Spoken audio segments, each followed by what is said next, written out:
रुकिए, एक सेकंड के लिए सोचिए। अगर आपका सबसे भरोसेमंद दोस्त, वो जो आपके हर राज जानता हो, जो आपके घर की चाबी रखता हो, जो आपके साथ काम करता हो, अगर वो दुश्मन निकले तो आपको कैसे पता चलेगा? शायद पता ही न चले। 9 साल तक एक आदमी CIA के सबसे संवेदनशील कमरों में बैठा रहा, फाइलें पढ़ता रहा, बैठकों में हिस्सा लेता रहा, अमेरिका के दुश्मनों को पकड़ने की योजनाएं बनाता रहा और हर रात उन्हीं योजनाओं को, उन्हीं नामों को, उन्हीं राजों को मॉस्को भेजता रहा।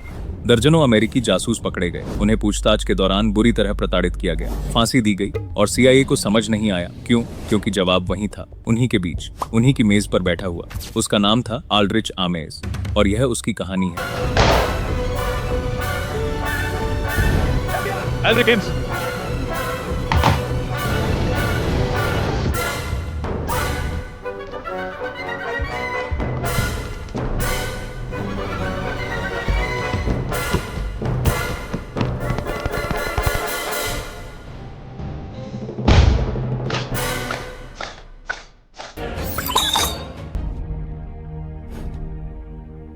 वाशिंगटन DC 1994, सर्दी की एक सुबह। FBI के एजेंट्स एक साधारण से घर के बाहर खड़े हैं। अंदर एक आदमी है, सूट पहने, कॉफी पीते हुए, बिल्कुल शांत। वो आदमी CIA का काउंटर इंटेलिजेंस चीफ है, अमेरिका का सबसे भरोसेमंद जासूस। लेकिन जो FBI जानती है और जो आज पूरी दुनिया जानेगी, वो ये है कि इस आदमी ने 9 साल तक अपने ही देश को बेचा। दर्जनों अमेरिकी एजेंट्स की मौत का जिम्मेदार यही शख्स है। इसका नाम है आल्ड्रिच हेजन आमेस।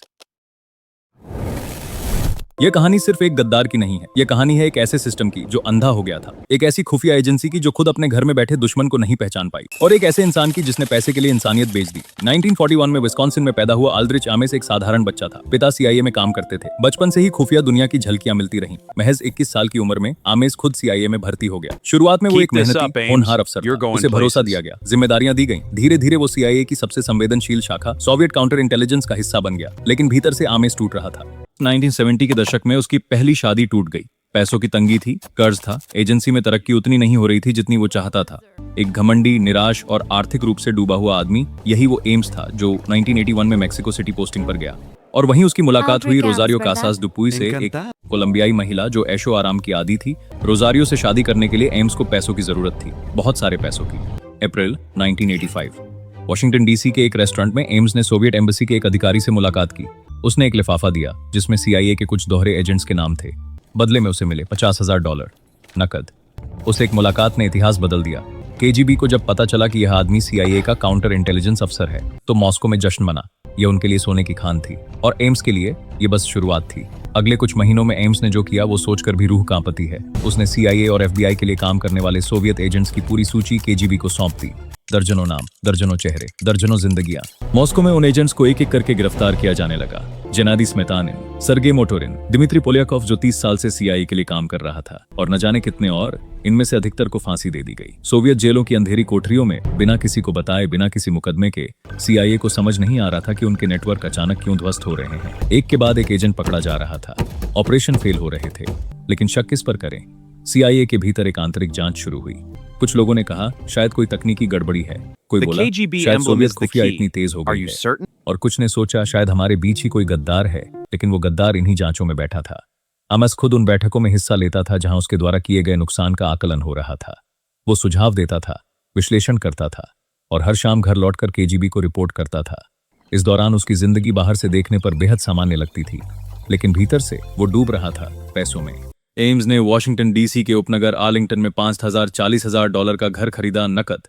उसने एक जगुआर कार खरीदी। रोजारियो के क्रेडिट कार्ड बिल महीने में लाखों डॉलर के आते थे। कोलंबिया में उसकी सास के लिए घर बनवाया गया। महंगे रेस्टोरेंट, डिजाइनर कपड़े, विदेश यात्राएं। एक CIA अफसर जिसकी तनख्वाह $60-70,000 सालाना थी, वो इतना कहां से खर्च कर रहा था? CIA के कुछ सहयोगियों ने सवाल पूछे। एम्स ने जवाब दिया, रोजारियो के परिवार से पैसे आए हैं, कोलंबिया में उनकी जमीन जायदाद है। और CIA ने मान लिया, जांच नहीं की, दस्तावेज नहीं मांगे, एक सरसरी निगाह डाली और आगे बढ़ गए। यह सिर्फ लापरवाही नहीं थी, यह एक संस्थागत अंधापन था। 1986 में एम्स रोम, इटली पोस्टिंग पर चला गया। वहां भी उसने KGB से मुलाकातें जारी रखी। साल में 2-3 बार वो अपने KGB हैंडलर से मिलता, हर बार नई जानकारी देता, हर बार नया पैसा लेता। 9 साल में उसे कुल मिलाकर $21 लाख से ज्यादा मिले। 1989 में वो वापस वॉशिंगटन आया। CIA में उसे एक नई और महत्वपूर्ण पोस्टिंग मिली। वही काउंटर इंटेलिजेंस, वही संवेदनशील फाइलें, वही राज। और वो रात को उन्हें KGB को परोसता रहा। लेकिन 1991 में कुछ बदला। सोवियत संघ टूट गया। केजीबी के कई अधिकारी अब पश्चिमी देशों से संपर्क कर रहे थे। कुछ जानकारियां बाहर आने लगी। सीआईए में एक नई जांच टीम बनी जिसका नाम था स्पेशल इन्वेस्टिगेशंस यूनिट। इस टीम में थी 2 महिला अफसर, जॉन वेटेफोई और सैंडी ग्राइम्स। इन्होंने वो काम किया जो बरसों से कोई नहीं कर पाया था। उन्होंने डेटा खंगाला, तारीखें मिलाई, एमएस की हर उस सोवियत अधिकारी से मुलाकात का रिकॉर्ड निकाला और देखा कि उसके अगले दिन या उसी हफ्ते सीआईए का कोई न कोई एजेंट सोवियत संघ में पकड़ा गया था। 1 बार, 2 बार, 3 बार, बार यह इत्तेफाक नहीं था। फिर उन्होंने एमएस के बैंक रिकॉर्ड देखे, नकद जमा, बड़े बड़े भुगतान, घर की खरीद, गाड़ी और वो सब कुछ जो एक सरकारी अफसर की तनख्वाह से कभी मुमकिन नहीं था। जैन वेटेफोई ने अपनी डायरी में लिखा, हमें मिल गया। 1993 में एफबीआई को केस सौंप दिया गया। एफबीआई ने एमएस पर निगरानी शुरू की, उसके कूड़ेदान से कागजात निकाले, उसके कंप्यूटर को ट्रैक किया, उसकी कार में जीपीएस लगाया और एक दिन उन्हें वो मिल गया जिसकी जरूरत थी। एमएस के घर की तलाशी में मिले केजीबी के हैंड रिटन नोट्स, मिले साइफर कोड्स, मिली वो फाइलें जो कभी सीआईए से बाहर नहीं जानी चाहिए थी। 21 फरवरी 1994 को जब एमएस अपनी गाड़ी से निकल रहा था, एफबीआई ने उसे घेर लिया। एजेंट्स ने कहा, अल्ड्रिच एम्स, आप गिरफ्तार हैं। एम्स ने कोई नाटक नहीं किया, कोई चीख पुकार नहीं। वो बस खड़ा रहा शांत, जैसे उसे पता था कि यह दिन आएगा। बाद में पूछताछ में जब उससे पूछा गया कि उसने ये क्यों किया, तो उसका जवाब था, पैसों के लिए, बस इतना। कोई राजनीतिक विचारधारा नहीं, कोई गहरी दुश्मनी नहीं, सिर्फ पैसा। अदालत में आमिस ने गुनाह कबूल किया। सरकार के साथ एक समझौते के तहत उसकी पत्नी रोजारियो को 5 साल की सजा हुई, क्योंकि वो भी जानती थी। और आल्ड्रिच आमिस को मिली उम्र कैद, बिना पैरोल के। वो आज भी जेल में है।